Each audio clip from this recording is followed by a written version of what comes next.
की भूमि बिहार, और बिहार में बिहार दर्शन परिषद एक अपना अद्वितीय स्थान रखता है। शंकराचार्य के गुरु ने मंडन मिश्र से शास्त्रार्थ करने के लिए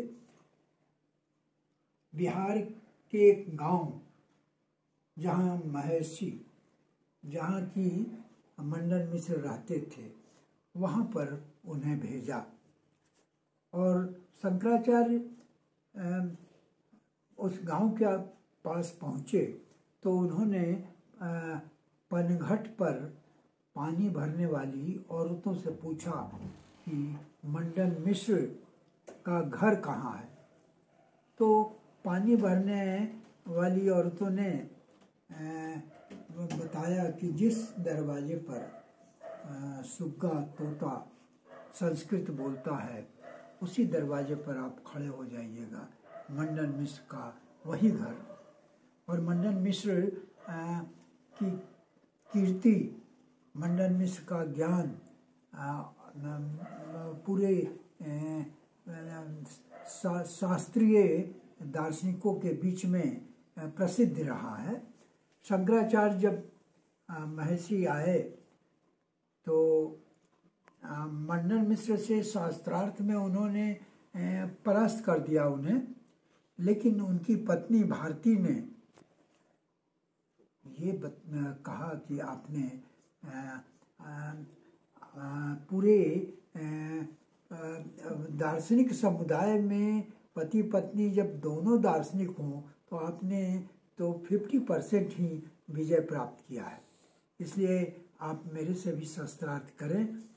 और मंडन मिश्र की पत्नी भारती से जब शंकराचार्य शास्त्रार्थ कर रहे थे तो वहाँ पर जब देश दुनिया और जिंदगी की दुनियादारी और काम संबंधी, जिससे कि प्रजनन और ये पूरा समाज चलता रहा है, जिसके कारण मानव जाति की समृद्धि और उत्पत्ति होती रही है, तो उस काम के बारे में शंकराचार्य अविवाहित होने के कारण उन्होंने वहाँ भारती के प्रश्नों का जवाब नहीं दिया। फिर शंकराचार्य वहाँ से वापस गए और पुनः ये अनुभव दूसरे रूप में अनुभव लेकर जब वो पहुँचे तब भारती को शास्त्रार्थ में हराया। इस धरती, ऐसे महती धरती, बिहार की पावन धरती, बिहार की वैशाली, जहाँ की जैन दर्शन पल्लवित एवं पुष्पित हुआ, वहाँ पर बिहार दर्शन को स्थापित करने का श्रेय पटना विश्वविद्यालय के और एक मनीषी ऋषि दार्शनिक प्रोफेसर DM दत्त का अद्भुत योगदान रहा है। Professor Ramji Singh, professor Ashok Kumar Verma, professor Anirudh Jha, professor Harimohan Jha, professor Rajendra Prasad ji, इन सब के मेंटर प्रोफेसर DM दत्त ने बिहार दर्शन परिषद की स्थापना की। मैं 1970 में पटना विश्वविद्यालय जब BHU से PhD करने के बाद आया तो बिहार दर्शन परिषद ऑलमोस्ट डेड था, लेकिन इसे पुनर्जागृत करने का सबों का सम्मिलित प्रयास रहा।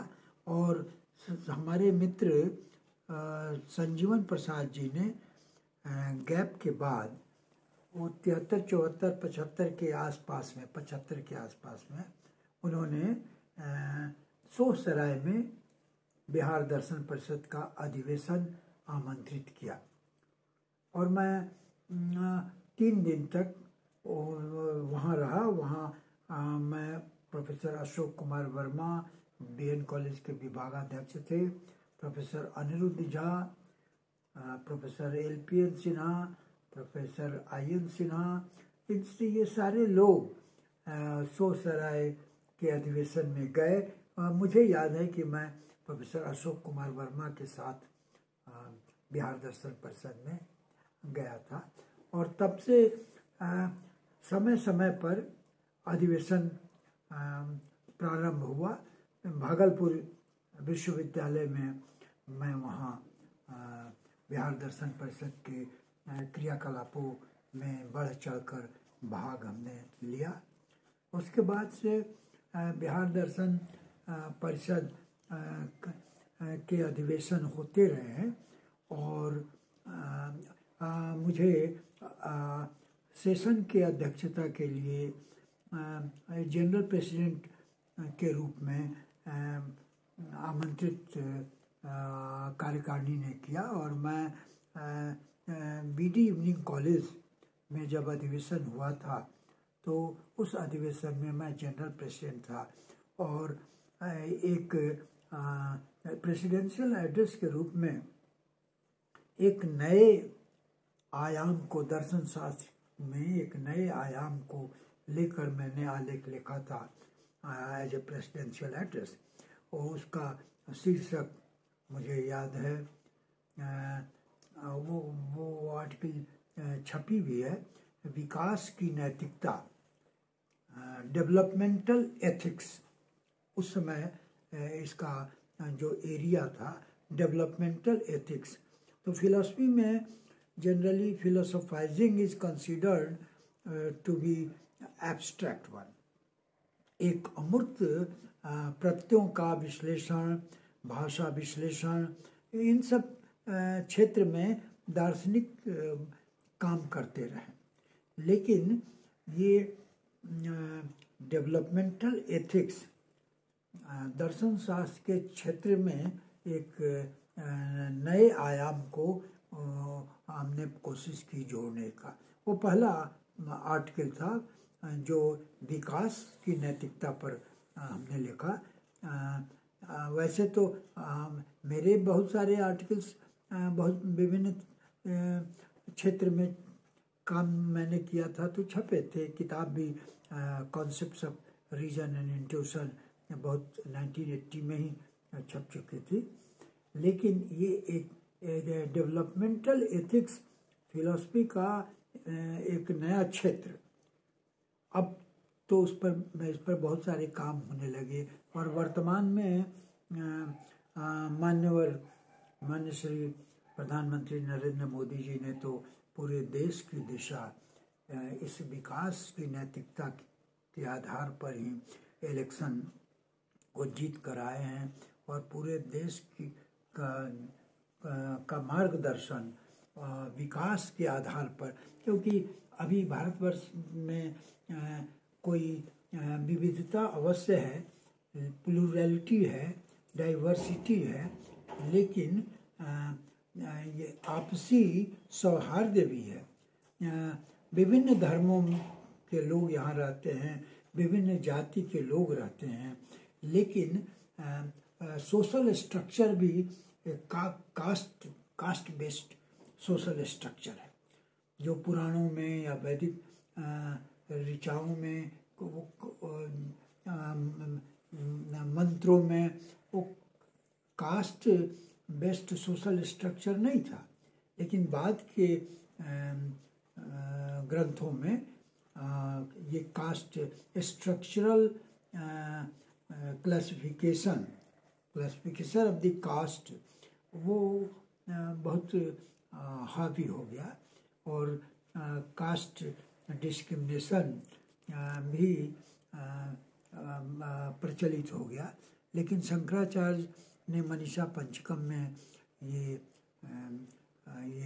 उन्होंने कहा कि आत्मा एक है, तो विभिन्नता एक आत्मा को दूसरे आत्मा से कैसे, एक मनुष्य को दूसरे मनुष्य से कैसे हम अलग कर सकते हैं। तो उन्होंने मनीषा पंचकम में ये सोशल स्ट्रक्चर जो भारत का है उसके जो निषेधात्मक पक्ष है उसको उन्होंने निरस्त करते हुए अद्वैत वेदांत को प्रतिपादन किया। बिहार दर्शन परिषद हाल फिलहाल के दिनों में बहुत क्रियाशील है। एक बिहार दर्शन परिषद पत्रिका भी निकलती रही है, अनुगुंज। तो कंटिन्यूड कॉन्फ्रेंसेस, बिहार दर्शन परिषद की निरंतरता हाल फिलहाल के वर्षों में बढ़ी है और अभी वर्तमान में बिहार दर्शन परिषद का अधिवेशन मधेपुरा में डॉक्टर सुधांशु शेखर के नेतृत्व में ये मार्च के महीने में प्रायोजित किया गया है। और Indian council of philosophical research, जिसका कि मैं अभी संप्रति चेयरमैन हूँ, तो Indian council of philosophical research कभी भी इधर पहले भारत के कुछ श्रेष्ठ विद्वानों के बीच में ही सीमित था। कुछ लोग ही Indian council of philosophical research के क्रियाकलापों से जुड़ते थे, लेकिन जब से मैंने चार्ज लिया तब से वो डिसेंट्रलाइजेशन ऑफ द फंक्शन और गांव रिमोट प्लेसेस में जो कॉलेजेस हैं जिसकी तरफ देखते भी लोग नहीं थे, तो वहाँ पर अधिवेशन हो, वहाँ सेमिनार हो, इसकी ओर मेरा ध्यान गया। और मधेपुरा ये बिहार के एक रिमोट प्लेस में है, लेकिन वहाँ कुछ अच्छे जो दर्शन शास्त्र में रुचि रखते हैं उसमें डॉक्टर सुधांशु शेखर का नाम महत्वपूर्ण है। उन्होंने बिहार दर्शन परिषद को ही नहीं बल्कि दार्शनिक जगत को जागृत किया है और कई सेमिनार आयोजित करने का उनका संकल्प और दार्शनिक अनुसंधान परिषद ने एक एकेडमिक सपोर्ट के साथ साथ फाइनेंशियल सपोर्ट भी ये दर्शन अनुसंधान परिषद करने को तत्पर रहता है। और अभी राष्ट्रीयता के ऊपर